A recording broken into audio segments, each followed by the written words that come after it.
Je ne sais pas quoi te dire. Je ne sais pas quoi te répondre. Je ne sais pas pourquoi tu fais toi-même volontairement de ta vie une vie triste. À chaque fois que je te rencontre, c'est toujours des gémissements. Il y a toujours quelque chose qui ne va pas. Il y a toujours un décès. Il y a toujours un problème. Il y a toujours quelqu'un qui est malade. C'est comme si tout ton univers est concentré seulement sur ce qui ne va pas dans ce monde. Donc quand tu viens me voir, tu me soumets ton problème, je ne sais pas quoi te répondre.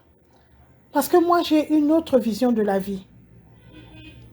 Moi, je pars toujours du principe que Dieu nous a donné un temps limité sur terre.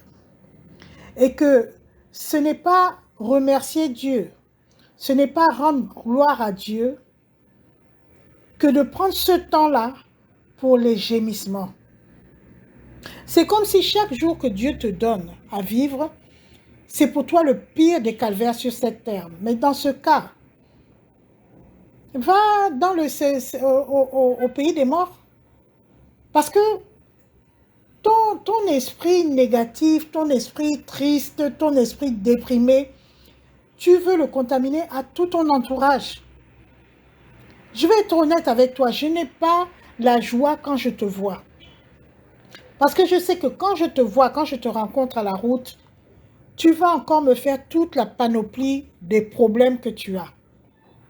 Et je suis un peu fatiguée. Tu vas me dire que dans ta vie, il n'y a absolument rien qui marche. Il n'y a absolument aucune source de bonheur, aucune source de joie. Même ta figure, quand je te vois, vraiment, ça m'énerve parce que tu as toujours l'air triste ou l'air énervé. Quand je te dis souris un peu, tout ce que tu trouves à me répondre, c'est pourquoi je vais sourire. Pourquoi je vais sourire, pour quel motif? Mais déjà pour le motif que tu es vivante. Déjà ça. Déjà pour le motif que tu as 2 enfants qui sont en bonne santé. Déjà pour le motif que tu arrives à les nourrir tous les jours. Il y a plein de motifs. Il y a le soleil qui se lève tous les jours. Il y a du beau soleil. Il y a des gens qui rient dehors. Tu as un travail, même si tu t'en plains. Tu as un travail quand même. Il y a plein de motifs d'être heureux. Moi, je ne comprends pas. Mais avec toi, c'est toujours pareil. Tu as un temps limité sur Terre. Sur une année, tu as 365 jours.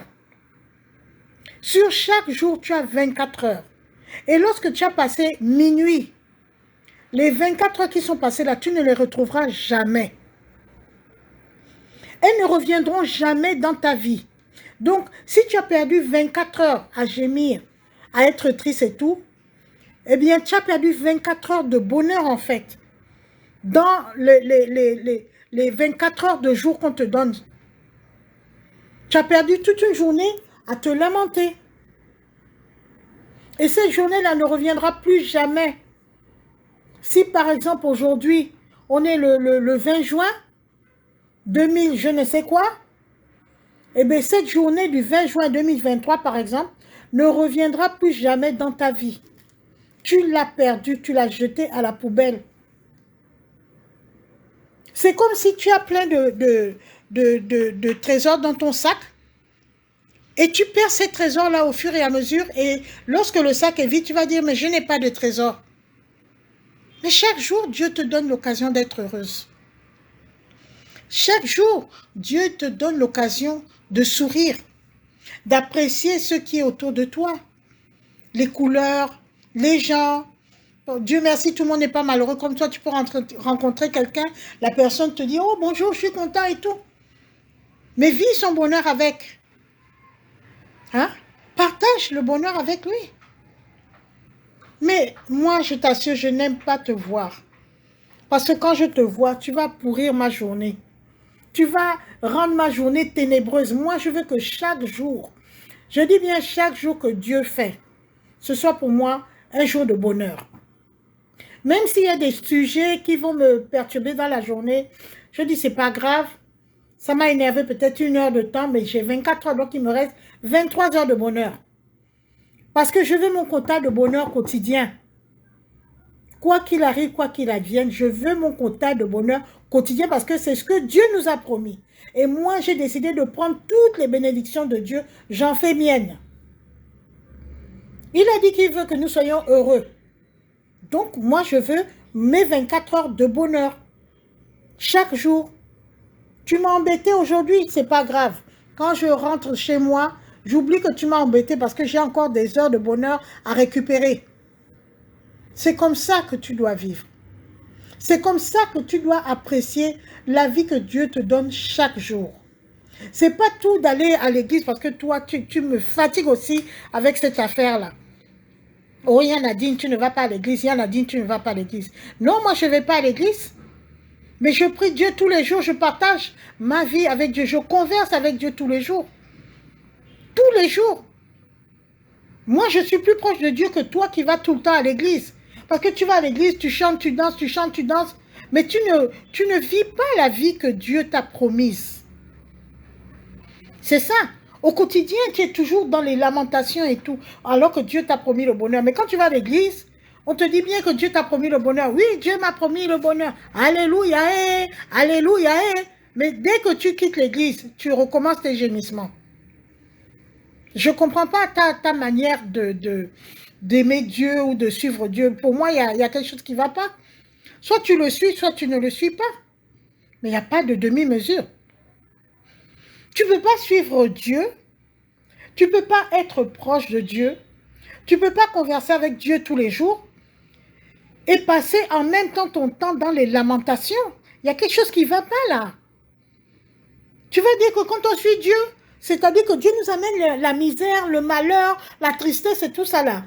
Ou bien toi et moi, on ne prie pas le même Dieu. C'est impossible qu'on soit proche de Dieu, que tu me dis tout le temps, moi je prie. Je dis, mais attends, je n'arrive pas à comprendre comment tu peux prier et être aussi triste, être aussi déprimé, avoir toujours des misères dans ta vie. Il y a quelque chose qui ne va pas. Revois un peu tes prières ou bien revois un peu celui que tu invoques. Et revois un peu ton état d'esprit une fois que tu as fini de prier. Dans quel état d'esprit tu es?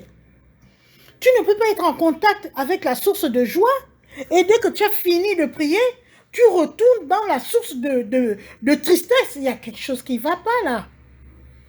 Il y a quelque chose qui ne va pas. Il y a quelque chose que tu n'as pas bien compris dans le fait de suivre Dieu. Revois un peu ta copie, revois un peu ta façon de suivre Dieu. Il y a quelque chose qui ne va pas. Tu suis Dieu. Dieu, c'est la source même. C'est comme si, voilà, je vais te donner un exemple. Tu as soif. Tu vas devant un robinet, tu es devant le robinet, hein? Tu dis, oh, il y a une belle eau qui sort du robinet, une belle eau, mais j'ai soif. Oh, il y a de l'eau qui sort du robinet, mais j'ai soif. Tu ne vois pas qu'il y a quelque chose qui ne va pas là? Tu ne vois pas qu'il y a un problème? Tu ne peux pas être devant la source, à côté de la source, de la joie, du bonheur, de l'amour, de la prospérité, et continuer à vivre dans la tristesse, dans le désamour et dans la misère. Il y a un problème. Je t'invite à revoir ta façon d'être, à revoir tes pensées, à revoir ta façon de te comporter, ta façon de voir les gens. Parce qu'il y a aussi un problème que je voudrais souligner. J'ai remarqué que les gens qui sont les grands adorateurs de Dieu, eh bien, ce sont ceux qui sont toujours dans la critique. Ils aiment toujours se sentir qu'eux, ils sont supérieurs par rapport aux autres, parce que les autres ne sont pas des adorateurs de Dieu, donc ce sont des pécheurs. Les autres sont toujours des super pécheurs à leurs yeux. Mais quand tu vois leur vie, quand tu vois la vie des autres, les autres vivent même très bien. Ils n'ont même pas de problème. Mais toi qui es là, soi-disant la personne parfaite, parce que tu passes tes journées dans les lieux de culte ou dans les mosquées et tout, mais c'est même ta vie qui est un désastre. Revois un peu ta façon de voir la vie. Moi, ça me fait mal, déjà parce que je t'aime bien, mais j'aime pas te fréquenter parce que tu me fatigues avec tes gémissements et moi, je ne vais pas être entourée des gens qui gémissent tout le temps. Ça m'énerve. Ça m'énerve. Je risque de crier sur toi un beau matin ou de te chasser de chez moi. Ça m'énerve. Sincèrement, ça m'énerve. Et la deuxième chose, c'est que je ne veux pas que toute ta vie, tu sois là à pleurnicher. Tu as 24 heures. dans la journée. Je te propose d'utiliser ces 24 heures-là pour être heureux. Pose-toi le défi qu'à partir d'aujourd'hui, tu comptes 1 heure du matin, 2 heures du matin, jusqu'à minuit. J'ai eu combien d'heures de bonheur dans la journée? Et je me suis énervée combien de fois? Essaie de faire ça pendant au moins 1 semaine. Et tu vas te rendre compte que les sources de ta tristesse, des fois, ce sont des sources externes. Des fois, ce sont des gens qui sont venus t'embêter, que tu peux te passer de ces gens-là. Des fois, tu t'es énervé pour un problème qui, en fait, n'était même pas un problème. Essaie de faire ce test-là pendant 1 semaine. Du moment où tu te réveilles jusqu'au moment où tu t'endors. Essaie de voir combien d'heures tu consacres aux mauvaises pensées, à la tristesse, à la lamentation. Et combien d'heures tu consacres au sourire, à dire aux gens, bonjour, comment tu vas? Je te souhaite une bonne journée. Essaye de faire ce test-là. Et je crois qu'à partir de ce moment-là, ta vie va changer.